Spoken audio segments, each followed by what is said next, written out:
It is 2 minutes past 1 o'clock, and this is your lunch time news. My name is Patricia Lokoma.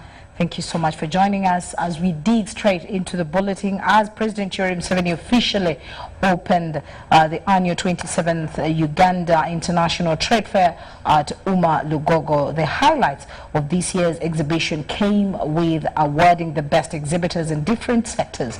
Steel and Tube emerged the overall winners, while Mesha Steel's Walenga of Lydia Mwesigwa emerged the best women exhibitor, and then Kampala City Industries and other exhibitors also received awards. Our reporter Joel covered this event. Let's hear from him.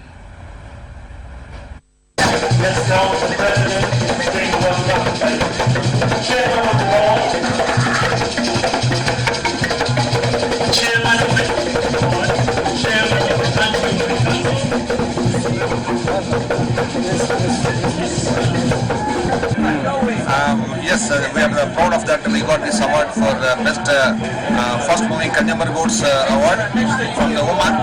So, and we have humbly started very small, and now we have grown, and we are making a lot of the unique brands. We are into toilet paper, napkins, and thermal rolls, and also we make a private labeling for individual the companies like look at Pizza Hut and Bristol, KFC. We all make a private labeling on top, so we are growing. Thank you for this. This is an encouraging award for us. Thank you, Uganda Manufacturers Association, for putting up such kind of an international exhibition. We are happy today. Mesha Steel has won Best Woman Exhibitor 2019. We make PRCs, we make chain link. We are happy for the statements the President of Uganda has made that they are going to stand with the manufacturers in Uganda to help us with the electricity and also our roads and also other issues that are affecting us. The government of Uganda is going to see to it that we are comfortable as we do manufacturing in Uganda. Thank you so much. My name is, as I'm finishing up, Lydia Mwesigwa, Mesha Steel Managing Director. We got such award just because of the road government. God ever is with us, and I do thank all the members of Steel and Tube Industries from top to bottom because they have done a good job. We do make all the steel, products, as from the nail to the roofing product. We do also the bars. For us, our bars are entirely different from the one we find in the market. We still have other ones, but the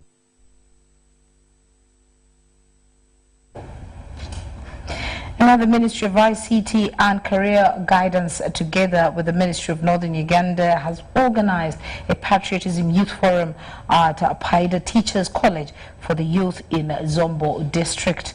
State Minister for Northern Uganda says that the 3-day forum is aimed at sensitizing the youth about patriotism and poverty eradication among the youth in the West Nile sub-region. Asante sana. Marangine. It's a youth conference which is coming because of the gap of information to the youth. We want to use this forum to provide information to the youth, to strengthen them, to organize them better, and to ensure that whatever they engage in, whether it is leadership, whether it is income generating activities, whether it is home management, community group management, that this is done with excellence. We have this challenge because the biggest part of our population is now the youth. And if we don't organize them better, then it will be a challenge for us to organize the society as a whole. At the end of this meeting, I would like to see a better organized youth, a better organized project, a better organized leadership, a better organized information sharing and mobilization. Don't tolerate an idle mind, an idle body. Always be positive towards work. And you still have the energy. Now, when you don't use that energy now, the mindset change is causing us a problem in this country. Wherever we go, we find people seem to be having a lot of problem. Which problem you don't see? Basically, the mind is blocked. That's a challenge, and you find this is not anywhere a new thing. Somebody has gone to the university, has graduated, but the mind is blocked. You wonder where is the problem. And that's why when we interact like this, we have seen a change in this country. Asante sana. Marangine.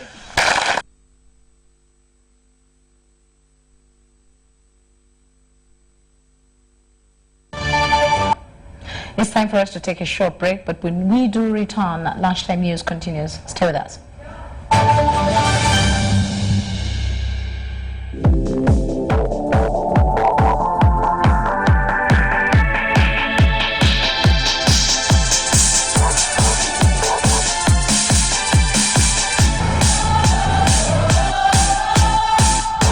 12 displays that will leave you enthralled. With over 2,000 participants at one venue, we aim to keep healthy, network, ensure viable brand positioning, and make friends while having fun during our monthly sports festival. My first 4G smartphone from Airtel is back.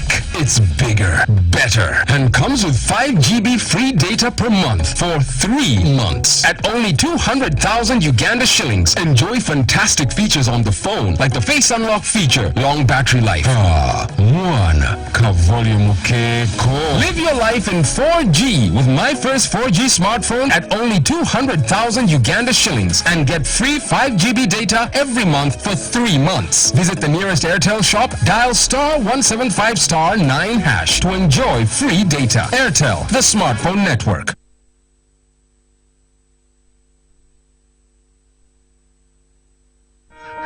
Every dream has a challenging journey. Ours began in 1998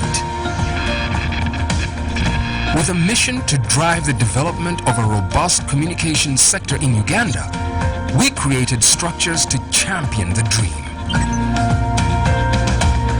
We've evolved, made discoveries, supported great minds, empowered Ugandans, and fostered a vibrant culture, enabling communication for all. Down the years, we've created memories and networks, uniting generations and building great partnerships. Together, we can go even further. UCC, celebrating 20 years of achievements.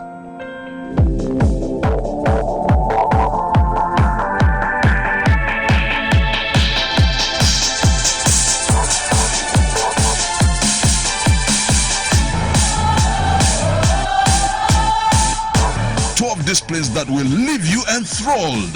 With over 2,000 participants at one venue, we aim to keep healthy, network, ensure viable brand positioning, and make friends while having fun during our monthly sports festival.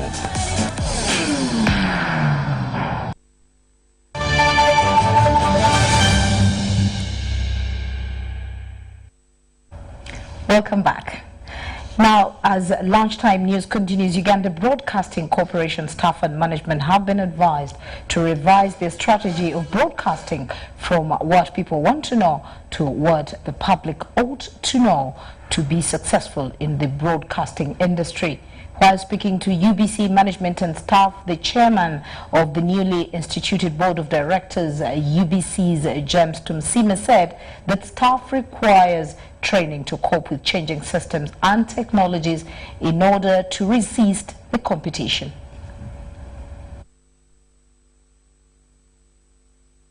Important. We think that manpower is very, very crucial.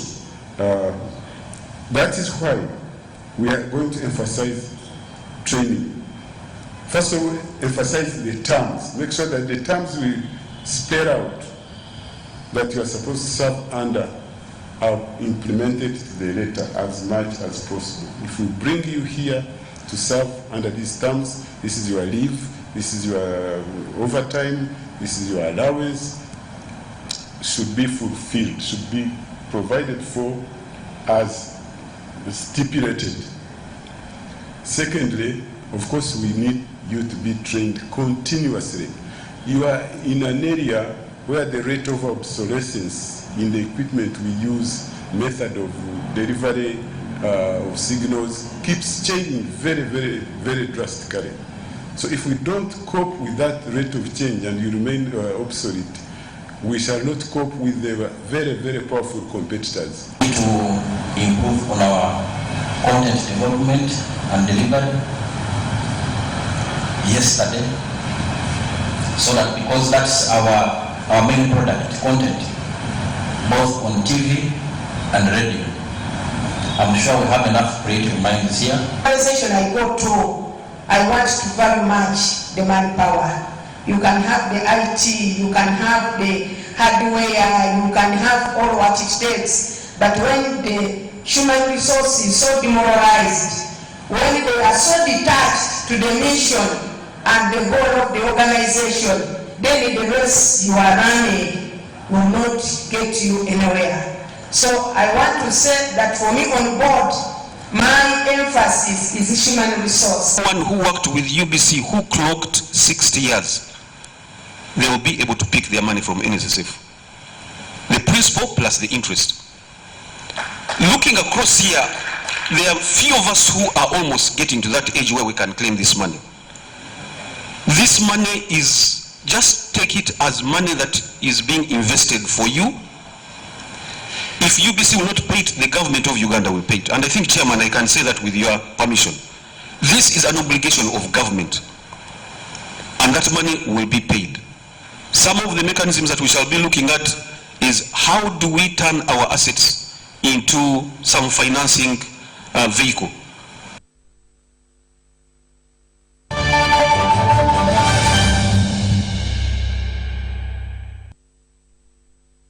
And on the international scene, let us start with Tunisia as citizens cast votes to elect their new parliament.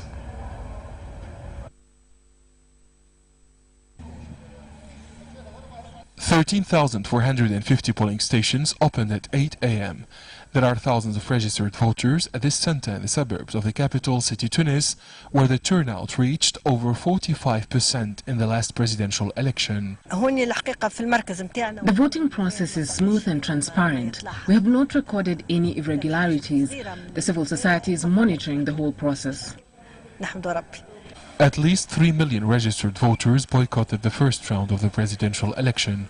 Tunisian voters have condemned the behavior of a majority of social networks users who criticized political parties behind their screens without heading to polling stations. The citizens who reject the existing system of ruling and opposition parties are also responsible for the situation if they do not vote today. We cannot elect the right people if we are passive towards political life. Voting is the solution. Miriam believes in the power of parliament in changing the reality in Tunisia. She has voted while her 10-year-old son was watching in order to initiate him to the voting process. I'm voting for change. The new parliament will be responsible for improving the social and economic conditions and boosting investment by appointing a government and creating jobs for over 650,000 unemployed people. Came to learn and to understand all the steps of the election process. It's a great experience. Under the terms of the 2014 Constitution, Parliament is charged with nominating a Prime Minister, who is then tasked with forming a government and running day-to-day affairs. Tunisia has 220 registered political parties, but only 10 of them are fielding candidates in all 33 districts.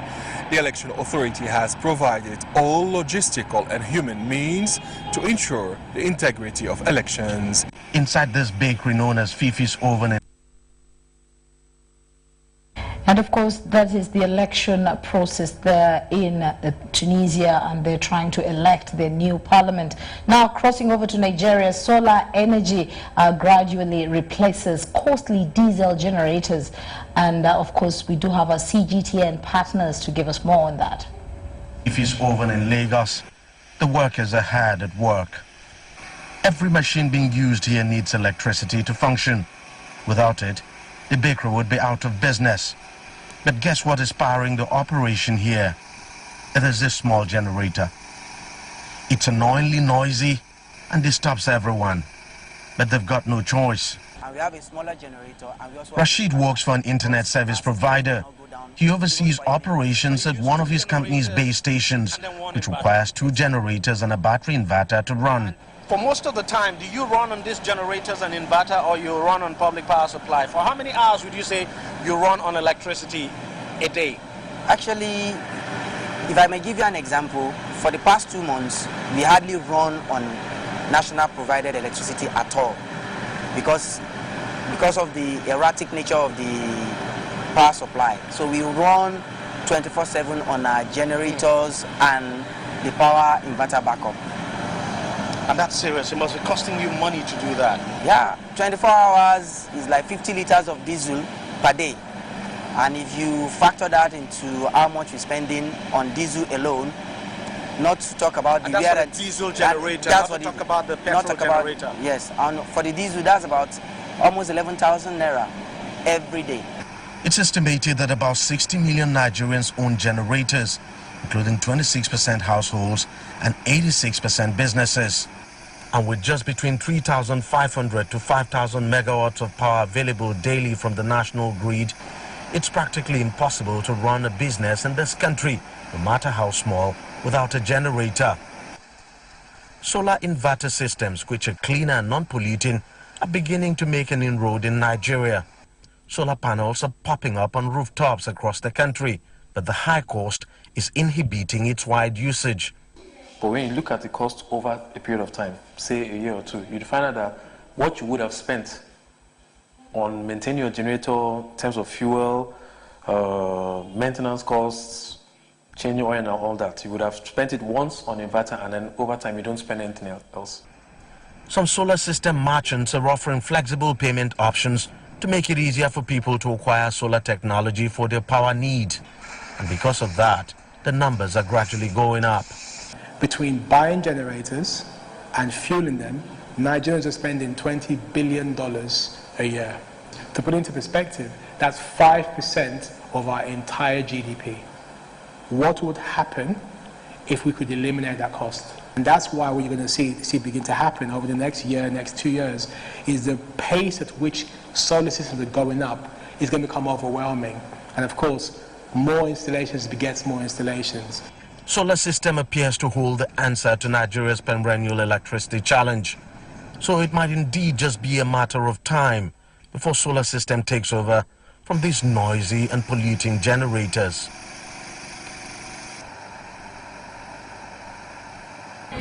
And of course, with the adequate energy that we have within our country, we could as well move into the solar system, replacing electricity in our country.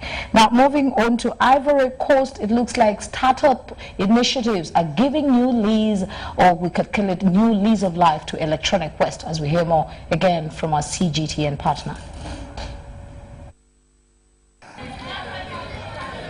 Baby Lab, as the young company is fondly referred to, is a fabrication laboratory whose goal is to recycle electronic waste in efforts to bring a new form of economy called circular economy. The company was initiated in 2014 in the Ivorian capital Abidjan by a group of young Ivorian computer scientists who sought to give IT equipment a second lease of life. Here at Baby Lab, we receive a lot of electronic waste, and the goal is to rethink how to reuse them. You see, for example, this monitor was intended for the trash. We learned to reuse it, and with the help of craftsmen, we were able to transform it into furniture. And today, it is used as a bookshelf. For robot manufacturing, there are parts that we always need. And to buy these parts, we need every time to place orders in Japan. Today, thanks to this 3D printer from our laboratory, we can now model some parts here locally. But for now, we can produce plastic parts because they are plastic filaments that we use to print. The initiative has become a beacon of hope, offering employment to locals and free training for thousands looking for a better future. I am a seamstress by profession. I came to learn computer science because I want the world to get to know me and I want to expand my network of customers. But the only way to achieve this is with the internet. I did not go far in my studies. I have always dreamed to learn computer science, but I never found an opportunity. And to be honest, it's here at Baby Lab that for the first time I touched a computer. It's a forward-looking sector, and especially in the 21st century, where everyone is talking about digitization. So I thought, why not learn programming and specialize in it? Today, that's what I'm learning here at Baby Lab. I want to create websites and mobile apps in the future. It's my dream. Baby Lab remains the first and only fabrication laboratory in Côte d'Ivoire, according to the founders. In addition to training the young adults, the startup offers training programs called Kid Lab for children between the ages of 6 and 16 years of age. It looks like any one of the many run-down and overcrowded apartment blocks in the And in Beijing, the world's largest horticulture expo is wrapping up as we hear more from our CGTN partner. A bittersweet feeling. Over 5 months on, the International Horticultural Expo in Beijing has come to an end.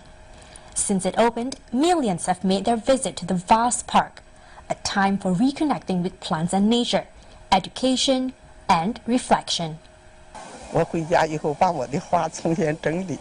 plan to rearrange my flowers when I get home and apply what I've learned. When the environment is good, it can benefit our morale and spirit. After coming here, I can feel happy for days on end. It has also been a time for family bonding and eye-opening experiences for the young. I learned about the characteristics of various countries and their flags. Just yesterday and today, I've learned how to recognize 20 flags. And for me, I will miss the fresh air, plants and flowers from all around the world. And of course, having scones and tea in an English country garden setting in China. But I think what I'll miss the most from the expo is the feeling of being able to travel the world and learn about different countries' cultures. And all in one venue. For example, how this vendor cheekily sells ice cream at the Turkish pavilion. This is good. Enjoy it. Oh my God, Rose ice cream. This expo aims to increase awareness on sustainable living while giving visitors a chance to have a bite of other countries' cultures. Plants at the Botanic Garden will remain where they are, while many countries will be donating the structures within their pavilions as a token of appreciation to China. I think what we have seen more here than anywhere else is the involvement of new countries and new governments within the whole area of horticulture expos, bringing their own thoughts and ideas on how to green cities, how to develop cities in the future, and using plants. So we are seeing more countries, and China and this expo here in Beijing has enabled many more countries, so it will change the world. And in case you're wondering what's going to happen to the site after the expo, fret not. Officials say it will be put to full use after the closing ceremony on the 9th of October. The expo site, which houses thousands of plants, will become a base for education on ecological civilization, as well as a leisure tourism destination for people from the country and abroad. As of now, dozens of domestic and foreign horticulture-oriented enterprises have settled nearby. Horticultural experts say the expo has achieved what it has set out to achieve. And if smiles and laughter are anything to go by, it would seem the crowds are giving the thumbs up too.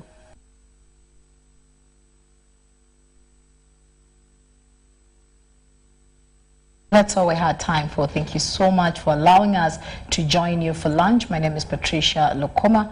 It's a good afternoon for us.